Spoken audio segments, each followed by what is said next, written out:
वृंदावन वो धाम जिसकी माटी को हर कोई अपने मस्तक पर लगाना चाहता है, जिसकी रज को हर कोई उसमें मिलना चाहता है, चाहे वो धरती से उठाकर मस्तक पर लगाना हो या फिर दंडवती परिक्रमा लगाकर। मैं इस वक्त मौजूद हूँ वृंदावन की परिक्रमा में। आप देखेंगे ये वृंदावन की परिक्रमा है। इतनी सुंदर तस्वीर यहाँ पर वृंदावन में ही देखने को मिलती है। और एक देखिए भक्त यहाँ पर दंडवती परिक्रमा लगा रहे हैं और यहाँ पर हमारे साथ एक दूसरे भक्त हैं जो यहाँ पर दंडवती परिक्रमा लगा रहे थे। इनसे हम बात करते हैं। प्रभु जी, क्या नाम है आपका? गौरांग दास। गौरांग दास जी, ये बताइए, आप यहाँ पर दंडवती परिक्रमा दे रहे हैं, क्या सोचकर आपने ये परिक्रमा लगाई है, क्या महत्व होता है इसका? सबसे पहले तो हमने कुछ भी सोचा नहीं है कि हम क्या मनोरथ लें। हालांकि वृंदावन की जो ये परिक्रमा है या फिर ब्रज रज की है भाव, ये तो सबसे श्रेष्ठ है। जा रज को संकादित सोवत, बा रज शीश नवाऊँ, किशोरी तेरे चरणन की रज में पाऊँ। तो हमारा कोई ऐसा मनोरथ नहीं है, कोई संसार का कोई ऐसा भाव नहीं है कि हमें कोई प्राप्ति हो। राधा रानी की कृपा से, गुरुदेव की कृपा से हमें श्री वृंदावन धाम मिल गया। यही हमारे लिए सबसे बड़ी एक जो प्राप्ति है, यही हमारे लिए बहुत है। यहाँ के जो संतों ने कहा कि वृंदावन की जो रज है, ये मुक्ति को भी जब मुक्त करने में संभव है, तो हम लोग क्या चीज़ है, हम उसके आगे कुछ भी नहीं हैं।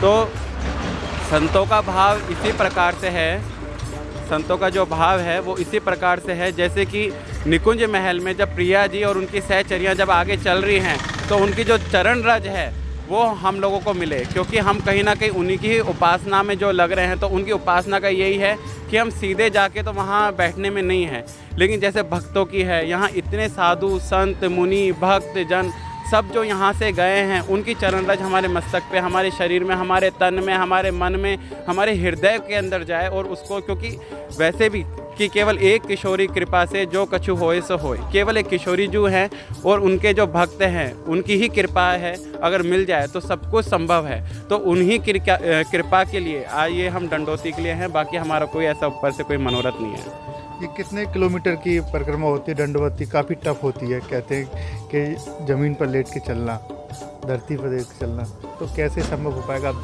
दे पाएंगे पूर्ण? ये देखिए, ये अगर ये एक चीज़ कहें कि देने वाली बात, ये मनुष्य की क्षमता नहीं है। केवल एक हमारी जो लाडलू जी जो है, जो प्रिया जी जो है, किशोरी जो है, उनकी ही कृपा है। उनकी ही कृपा होगी तो डेफिनेटली ये पूरी होगी।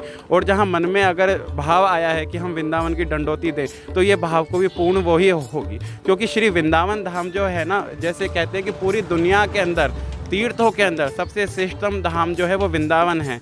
तो वृंदावन धाम की जो महारानी है, तो उनको सब चीज़ें पता है कि मेरे बच्चे जो हैं वो भी कर क्या रहे हैं, अभी क्या उनके मन में भाव आया है। तो उस भाव की जो भाव आया है वो भी लेकर आने वाली वो हैं, और पूर्ण करने वाली भी जो है वो हमारी किशोरी जो हैं, और कोई नहीं है इसमें।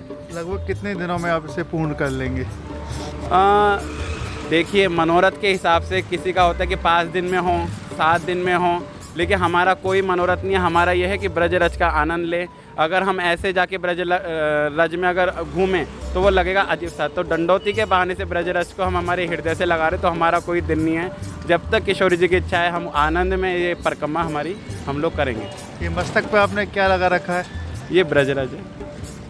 ब्रज रज मस्तक पे लगा रखा है? बिल्कुल, मस्तक का ही है भाव। जब इंसान, आप देखिए हमारे सनातन धर्म के अंदर जब किसी की मृत्यु होती है तो उसको गोपी चंदन का द्वादश वो है तिलक, और अंत में उसको जो पंचभौतिक जो उसका तत्व है उसको मिट्टी में उसको मिलना ही है। तो हमारा भाव यही है कि जो ये रज है उसको अभी से सर पे है, तो हम पूर्ण रूप से उसी रज के अंदर हम मिले रहें, हम उससे जुदा हो ही नहीं। अगर हम उस रज से, हम अगर उस कर्ण से अगर अलग हो रहे हैं, तो ये मानिए काम क्रोध लोभ मोह मत्स्य, ये विकार जो हैं ये हमें कहीं ना कहीं से घेरेंगे। तो उन विकारों से बचने के लिए, जैसे सर्दी है, अभी सर्दी से बचने के लिए हम ऊनी कपड़ा, कंबल, शॉल हम ये ओढ़ लेते हैं। उसी प्रकार से अगर इन विकारों से, काम क्रोध लोभ मोह से बचना है, तो ब्रजरज और जो संत है, यमुना जी है, और इनका अगर हम सेवन करें, इनका संग हो, तो हम उस चीज़ से बचेंगे। देखिए, ये युवा हैं हमारे साथ थे और ये दंडवती परिक्रमा लगा रहे हैं। दंडवती परिक्रमा वृंदावन की जो लगभग होती है, पंचकोशीय परिक्रमा बोलते हैं, लगभग 9 से 10 किलोमीटर की होती है। और ये जो परिक्रमा दे रहे हैं वो लेट कर, मतलब रज पर लेट कर यहाँ पर ये परिक्रमा दे रहे हैं। काफ़ी टफ होती है। इनका कहना है कि जो भी ये परिक्रमा दिला रही हैं वो राधा रानी ही दिला रही है, भगवान श्री कृष्ण ही दिला रहे हैं। इनकी जो माटी है रज में है वो सब कुछ, उसमें एक ऐसी महक होती है कि सब कुछ जो कार्य होता है वो स्वयं होता चला जाता है। बोलिए वृंदावन धाम की जय हो, जय हो। राधा रानी की जय हो।